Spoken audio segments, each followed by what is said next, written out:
একটা যুগের শেষ। হ্যাঁ, নেইমার জুনিয়র তার সিদ্ধান্ত বদলাচ্ছেন না। ব্রাজিল জাতীয় দল থেকে অবসর, এবার সেটাই চূড়ান্ত।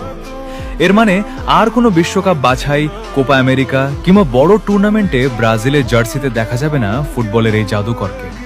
তবে ভক্তদের জন্য থাকছে শেষ এক আবেগঘন মুহূর্ত। ব্রাজিলে আয়োজিত একটি বিশেষ বিদায়ী ম্যাচে শেষবারের মতো জাতীয় দলের জার্সি গায়ে মাঠে নামবেন নেইমার।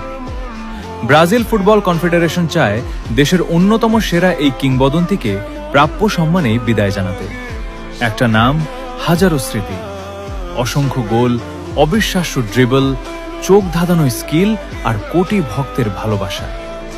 যখন শেষবারের মতো হলুদ সবুজ জার্সিতে মাঠে নামবেন নেইমার, তখন শুধু একজন ফুটবলারের বিদায় হবে না, শেষ হবে ব্রাজিল ফুটবলের এক স্বর্ণালী অধ্যায়।